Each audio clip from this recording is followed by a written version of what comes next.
when you think of order, what do you think of? Huh? Organized. Putting things in place. Putting things in place. Okay. Pizza. Huh? Pizza. Pizza. Order pizza. Okay. Crazy man. Anybody else? I like that. Consistency. Order, consistency, having things in place. I'm like that. I am probably to the point to where I'm almost, what is it, OCD? I am. I'm bad. I just think things have a place, and it throws me off when things are not. Where they supposed to be, or how they supposed to be. Yeah, either where they're supposed to be or how they're supposed to be. And so I find myself touching things a lot because it's not where it's supposed to be. In the meditation, it says we emphasize setting our house in order because it brings us relief. Can anybody relate to that? Yeah. We emphasize bringing our house in order because it brings us relief. Yeah. So it's like if I come home and man, my house is clean, I ain't gotta do nothing extra. I can just sit down and be in peace and not have to worry about doing nothing. Oh, it's chill. Okay, I like that. Smell good, feel good. Somebody else is gonna say something? You, if you have a lot of things you have to do, then if that's already in place, then you can go on to move to the next thing that you have to do. Okay. So you're saving yourself some time and you're managing your day. Okay. Kendall? It's like kind of with Lorraine said, when it comes to your own house, where you have everything in order the way that you want it to be. I know when I was staying with my mama, I came home and she had cleaned up and mopped and everything, and I just fell asleep. Smelling good, feeling good. I just fell asleep. And that's what it's saying. It uses the word house, but we can also use that in terms of ourselves, our bodies, our mind. It's nothing like, for me, when my house is clean and like you were saying, it smell good. Man, it just feels it's just a different atmosphere than having to clean up or coming home. Most of the times, I clean up before I leave. So that when I come home, I ain't got nothing to do. I'm one of the ones that when I cook, I wash as I cook. Because when I eat, I don't want to go wash dishes. I want to go sit down somewhere. Yeah, I'm too full. And so the same applies with us in our recovery. It applies to our life, getting our house in order. That means taking care of my business. And when I take care of my business, I get a sense of gratification that comes from knowing I've taken care of my business today.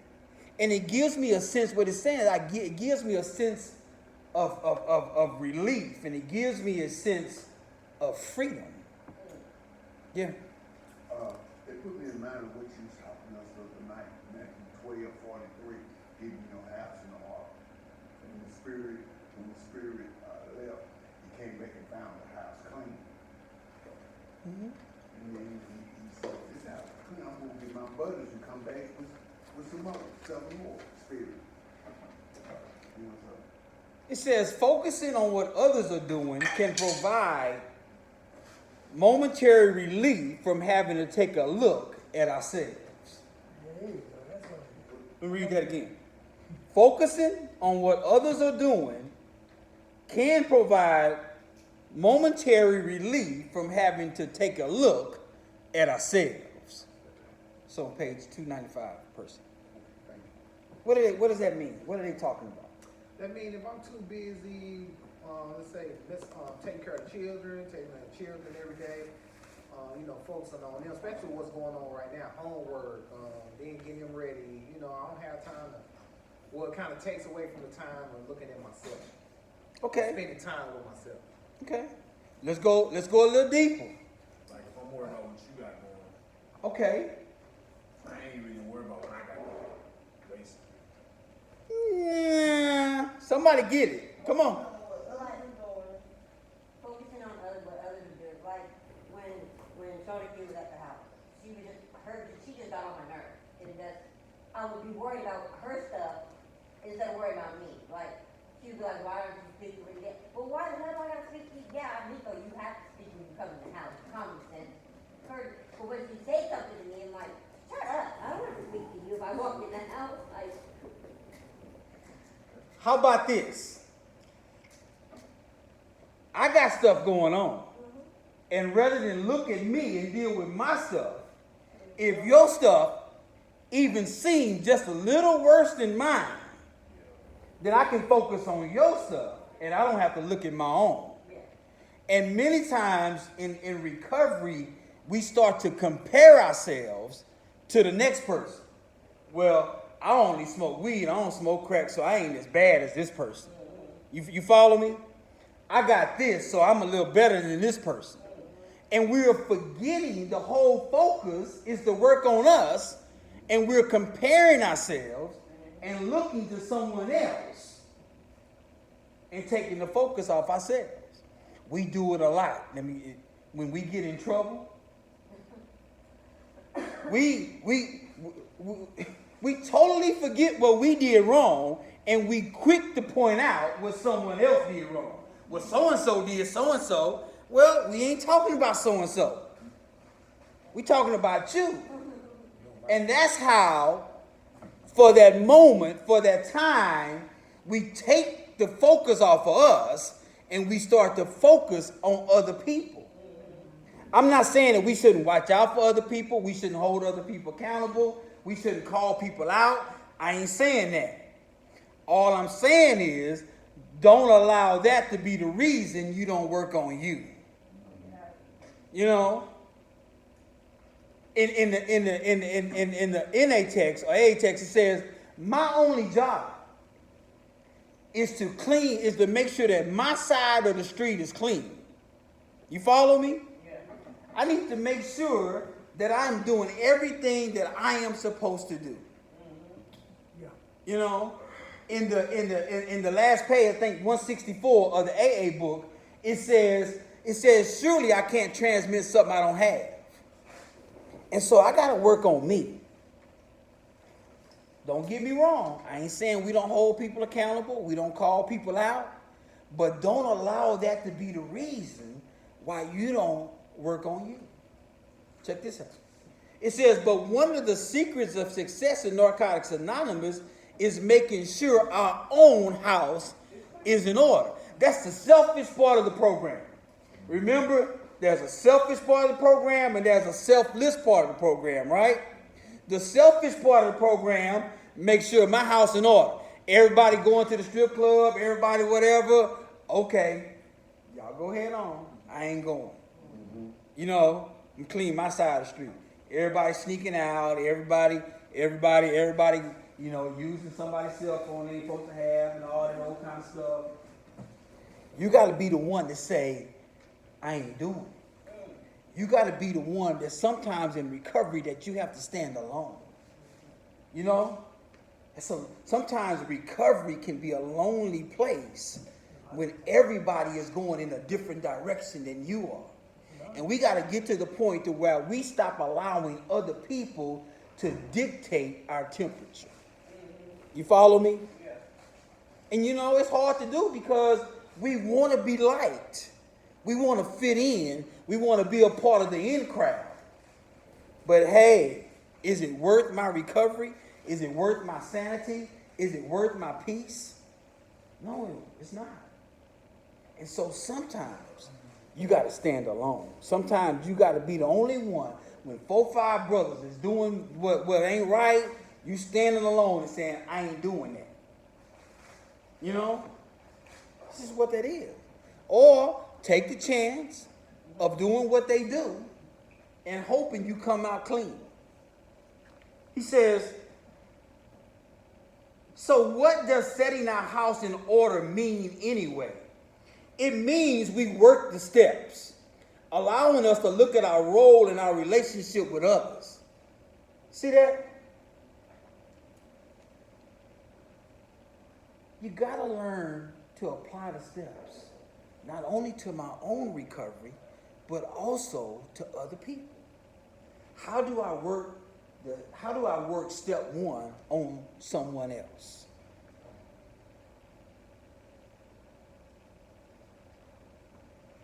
Are you asking? Yes, question. That wasn't rhetorical. How do I work step one on someone else? Getting them to admit. Make it Well, not actually getting them to admit, but like get I would say get an understanding. have them review Putting them down. their past really seriously, past times they used or drank. How do you get to review that, and what was the results of it? I don't know, so I ain't. Y'all missing it. Y'all missing it. What is step one? We admit that we're powerful, so our lives have become a Lies will come your way. Seven up top. We admit that our lives had become unmanageable, right? Or that our lives were unmanageable. Yeah, were unmanageable. Check this out. So if I'm practicing step one on somebody and they ain't doing what I want them to do or how I want them to do it, I got to understand that I'm powerless over that person. And I can't stop nobody from doing what they're going to do. I can't change nobody. And so after I've said, hey, so-and-so, or don't do this, or hey, you, and they continue to do it, I ain't finna sit here and try to convince you otherwise. You follow me? I'm going to go crazy trying to get you not to do what you've already made up your mind to do. I got to realize and understand that I am powerless over you. And if I'm not careful, as a result of me trying to exert power over you, my life as well can become unmanageable. That's why we talk about not just being able to quote this stuff, but getting a working knowledge of the stuff we're asking you to learn. Because if I don't know how to apply it when the time comes, I'm gonna be crazy. I'm gonna be lost, yes. I'm gonna be trying to exert power over someone who's already made up in their mind. They ain't listening. That's why around here when you see us, we be like, okay, that what you want to do? Okay. You know, my question is always, how's that been working for you? You know, usually it don't work too well. Check this out. So he says, when we have a problem with someone, we can take our own inventory. Wow. Y'all see that?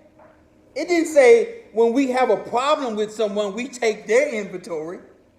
Because we're quick to do that. When we got a problem with someone, we start naming all the things they doing wrong, don't we? It says no. When I got a problem with someone, I take my own inventory. It's some things about myself now I need to look at. One, why is what that person doing bothering me so much? Why is what they doing throwing me off so much? And why can't I exert power over what they doing? And some of us be sincere in wanting to stop that person from doing what they doing, but we quickly realize that we do not have the power to exert over them. It ain't mine. Go ahead. But if you already working step one, and you working it yourself, you already recognizing your unmanageability. You said a magic word. If. Well, I'm just saying, let's say I am working step one, and I'm looking at my own unmanageability, and then you get interruptions, that those things that you say that person's doing that you don't like to do, how do you handle that in terms of you working your own manageability and they're interfering with yours with all their, and they're not working theirs? So how do you handle that? It's kind of like we talked about the other day. I How do you handle that? have to learn how to detach from people. They keep coming at you. Sometimes that means I have to remove myself. Now, in this setting, it's a little different. I can't get away from you. And so that's where, we got to come to some understanding and some agreements. That's where maybe a third party needs to come in. You follow me? because I can only do so much. And there's times when I may need a mediator. I may need somebody to help us through this when the other person does not see any wrong or even is considering changing. You follow me? Or like, say, go get another brother. Right. Talk to them, and then if you can't get that solved, then go to the church. Right. Sometimes, shoot, I need to separate myself. Sometimes I need to take a ride. You follow me? Sometimes I need to go take a walk. Sometimes I need to get away from the person that themselves are not willing to take an inventory to see the part that they play. You know? Well, I'll give you an instance. Like, you talk about cleaning house. You know, you like your house to be clean. Well, I clean house maybe on a Friday or a Saturday. You know, but I say my wife leaves things all around. So at some point, I just stop doing what I'm doing, whether work related, and then just clean the whole house up so I wouldn't have that problem. Mm-hmm. So I'm straightening her stuff out, as well as mine, get everything in order. You I told y'all I was OCD, right? That's how I am. I think everything, and I don't think just my stuff. I think everybody else's stuff has a place and needs to be put up and this and that. Well, it's some people that I live with, they don't see it that way. And for years, I would go behind and clean up and do, and I would get thrown off. I would be doing it for me, not for them. And it got to the point to where I used to talk about it so much with my sponsor that I guess he got tired one day. And he says, you know what, if it bothers you that damn much, do it yourself. And so I had to make a decision. Either keep walking behind and cleaning up or just let it be. And I got all right with just letting it be. Really? Yes. Yeah, that's something I had to work through. Because what I learned was that was my issue, that wasn't their issue. And I had to get okay with that. Or keep doing it. And I'm going to tell you like he told me, if it bothers you that damn much, just keep doing it. Or just leave it there and eventually they or the person will do it. Or they may not do it. But either way, step one had to be applied to that situation, or I was going to keep calling him with the same issue, which meant I wasn't working through nothing. Go, Kendallin. I wasn't working through nothing. And so I had to work through that. It took me a few years to learn how to just walk by and see it and leave it. I still hang close though. We're talking about setting our house in order. We're talking about how to work step one on someone else. Because here he says, when we have a problem with someone, we take our own inventory to find out what our part in the problem has been. With the help of our sponsor, we strive to set it right. Then each day we continue to take our inventory to avoid repeating the same mistakes in the future. So you gotta look at your part. Why is this driving me crazy? Psychotherapist. Hey, why is this driving me crazy? Why does it have to be done this way? I'm a person that when I start something, I don't like to stop until I'm finished. Everybody ain't like that. And if I'm not careful, I'll push that on some people who that is not their expectation. And now I'm walking around, throwed off, lips stuck out, can't understand why they don't do it like I do it. Well, they not you. And you not them. And I had to get okay with that. And it took me a few years. So you all right with it now? Yes. Look at it and No keep going. frowning, no frowning. No. We good. Eyebrows ain't stretched across your forehead. Then he says, it's pretty simple. We treat others as we would like others to treat us. That's real simple, ain't it? It don't matter. It don't matter It didn't say we hope others treat us like we treat them. And for us, we sure don't want that. Dude. No. We don't want others to treat us as we treated them. That's how you get along. No. You're missing the point. We've done enough for people to treat us like we treated them. And we don't like it when, as one quote says, we don't like when a person do you on you. Yes. You know what I'm saying? When they give you the same treatment that you've given them, we don't like that. And we're quick to judge them. We quick to say and forget the part that we played in it. Is it right? No. Are they wrong? Yes. Were we wrong? Yes. And so we got to give people space to make the same mistakes that we made. And we got to forgive people the same way we want them people to forgive us. But when I get self-righteous and my house ain't in order and I'm focusing on everything that you doing wrong, I forget all the times I didn't come home. I forget all the times I spent all the money.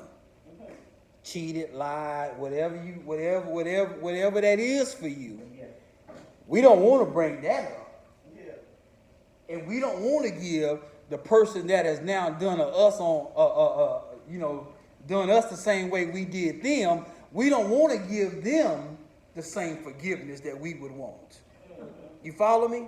And so we got to be careful, as he says, we treat others as we would like others to treat us. And so even when this person is doing me wrong, it's still a duty of mine to treat them with respect and love and understanding and tolerance and patience. And that's tough. But that's a level of maturity that we got to get to, because you know what? Everybody ain't going to treat me right. Everybody ain't going to see things the way I see them. And you know what's the real hit is? I'm going to make a whole bunch of more mistakes.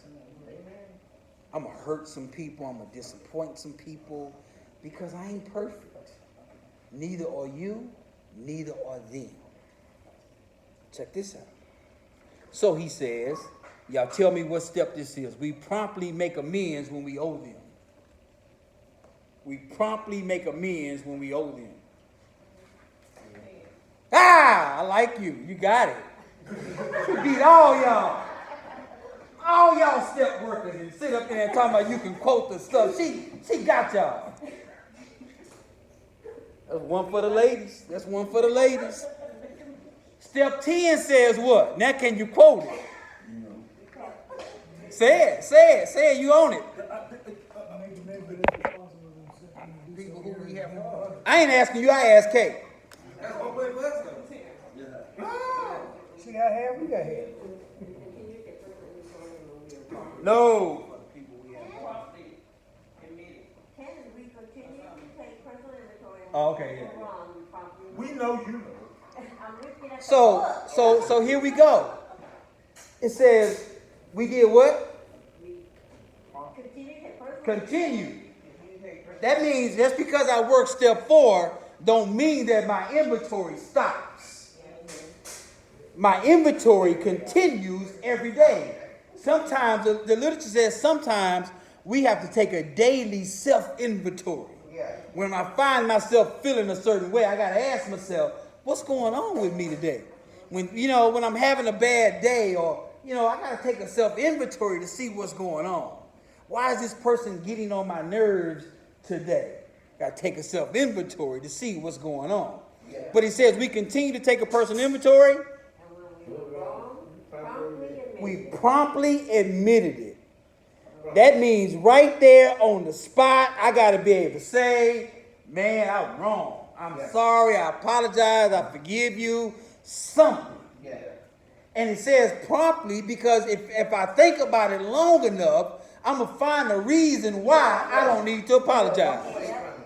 Because remember, we started out by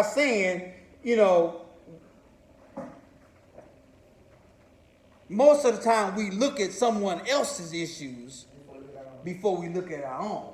And I can find enough stuff about you that I ain't got to look at my own, although I'm doing the very same thing. And we got to be careful with that. Because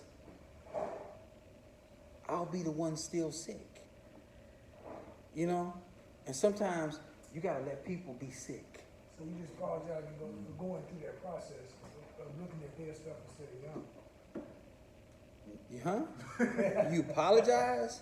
Look, man, you make amends. You tell them, you're sorry for that because you were processing their.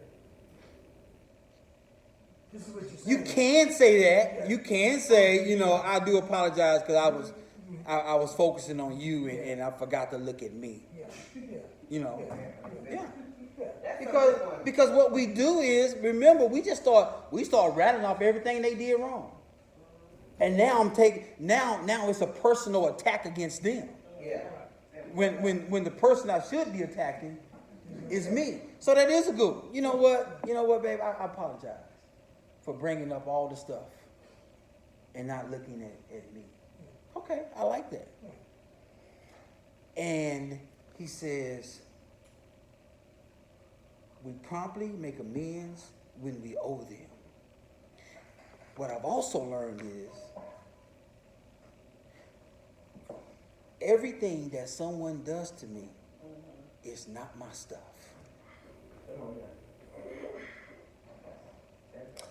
When I first got clean, because I had did so much wrong, I thought people had the right to treat me any kind of way.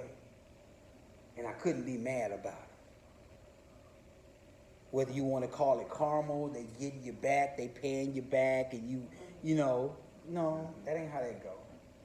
Or people gonna get you back, or people gonna, it's karma, yeah, it's gonna happen. But I had to realize that some of the stuff that was happening wasn't my issue. I started to take on other people's issue. And I started to try to fix them and forgot about fixing me. And I had to, and you know what helped me to realize that? Is that the person never changed. They never changed. You know why? Because that wasn't an issue for them. That was an issue for me. And I was trying to change them. And I was going crazy trying to change them, forgetting that I was the one that needed to change. I was the one that needed to let them be where they are and come to come to the conclusion for themselves. I had, you know what the hit was? I had to stop playing God in their life and realize that hopefully we serve the same God. You know what I'm saying? And eventually, if we serve the same God and if we believe the same scriptures in the Word of God, then God was going to be able to do what I couldn't do in their life. Now, I was in the promptly stage, which is why I was trying to handle it on my own, Dwayne, because I need them to get got now. And God was saying, whoa, you ain't me. And I had to allow God to get them in his own time, in his own way. And sometimes we got to sit and watch the people that have done us wrong just go on about their day. Be mad as hell and can't do nothing about it. That's step one, and that's working the powerlessness against someone else. Go ahead. I noticed that for myself,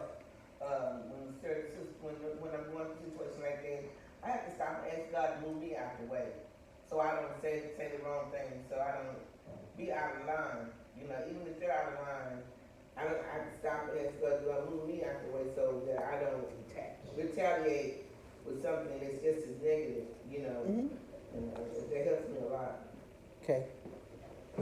And so, yeah, we have to learn how to detach emotionally, physically, Spiritually, I'm missing one.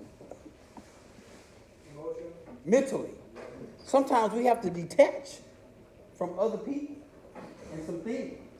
Yeah, we talked about that, Tuesday. Yeah, we got to learn how to detach. Spiritually allows me to detach and allow you to still be who you are. You see what I'm saying? That's the big, being able to detach from one and still being able to love them and allowing them to be where they are. That's good stuff.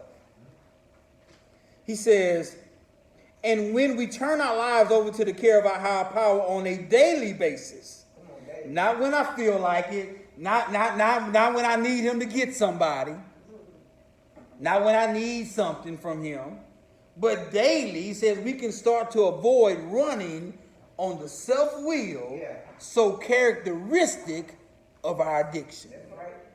That's self-will, man. If y'all read in the AA text, man, it's about 13, 14, 15 different forms of self-will.